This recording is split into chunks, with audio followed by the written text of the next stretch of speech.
Hello, everybody. This is Alan Agadoni, Senior Vice President at LightBox, and I hope you've been following our series on PFAS data and due diligence. If not, please visit our PFAS Resource Center on our website at lightboxre.com. We'll include a link at the end of this chat if you need to catch up.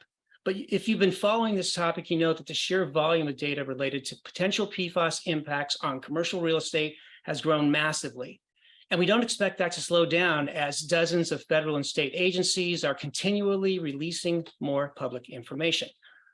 We've also talked about how, for due diligence purposes, the data breaks down into four categories: aqueous firefighting foam, or AFFF releases, other sites with known or suspected PFAS releases, potential PFAS sites based entirely on business classification codes, and PFAS sampling results, much of it by large public water suppliers.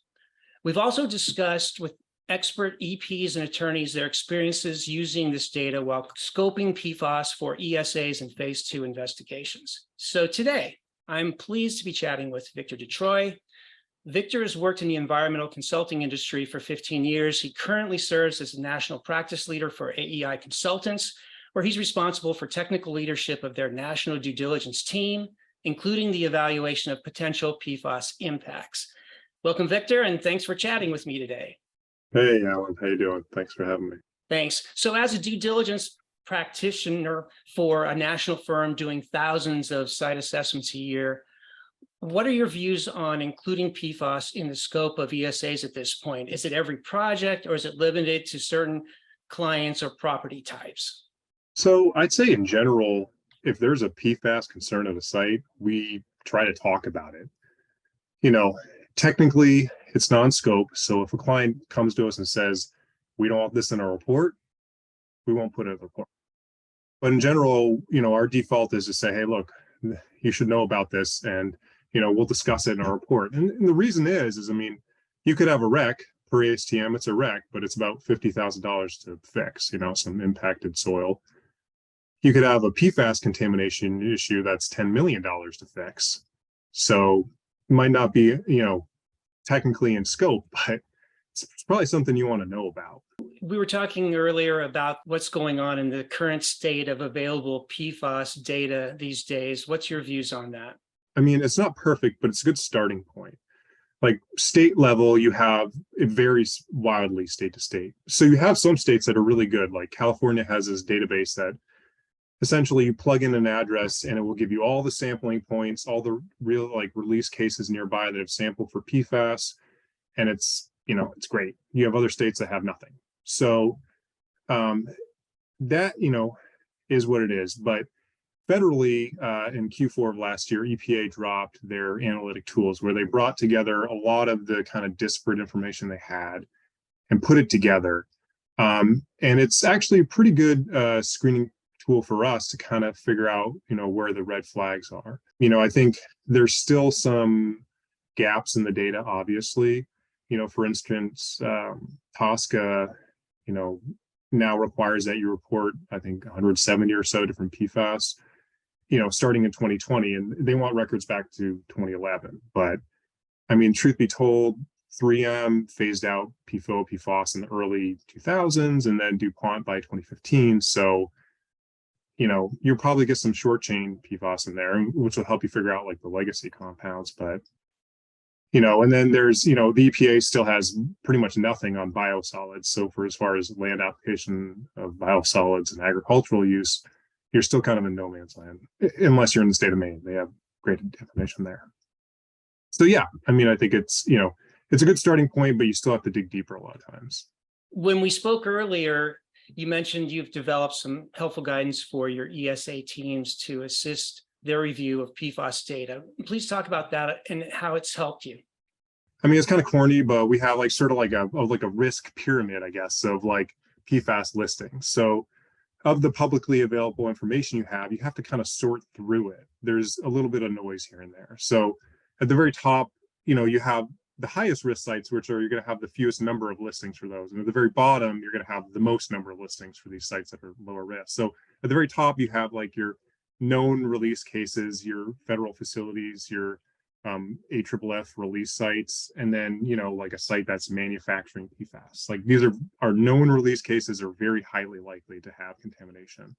Then in the middle, you have your kind of moderate level risk. So like a lot of these are kind of like handler information where it indicates that they likely maybe did use PFAS at the site, but we equate it to if you have a RCRA generator listing for a site that uses hazardous substances, is that necessarily a RAC? No, not always, because they could have handled waste at a site, but they might not have necessarily had a release. So you have to kind of dive deeper into, well, what were they doing at the site? Were the waste properly managed? What were the migration pathways, smokestacks, drains, things like that. So, with that, it really comes with conditions. So like if this is a site that just handled it and they didn't have any evidence of a release, then it kind of drifts to lower risk. If it's a site that maybe they had a large smokestack or a wastewater discharge where they had, basically PFAS going into the wastewater system for years and years, and that's going to drift up to higher risk. At the very bottom is the lowest risk. I think you talked about that at the beginning, where it's essentially the EPA said, all right, we don't have a lot of great data, but we do know is there are certain industries that use PFAS, right? And we have these NAICS codes. So they took a list of NAICS codes, any listings, any site that is listed under an NAICS code is going to be in this ECHO database. And it's about 120 different sites across America. Some people say that's pretty wide net to cast. Some people might say it's not wide enough, because if you really look at it, there are some more NAICS codes they could add to that. Regardless, the point being is it's a very large kind of screening tool, and it's useful in some cases, and in some cases you have to kind of look a little deeper. So for instance, I had one site that was a large industrial facility. It had a known release case at it. It had an open release of solvents.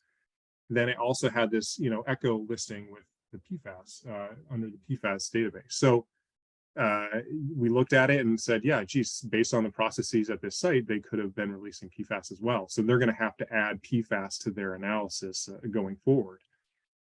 There's another site we had, so that would go high risk. Another site we had that got listed as an airport under the NAICS code for an airport. Well, the site is literally less than an acre. It's essentially a large garage for like 1 or 2 private jets. That's it.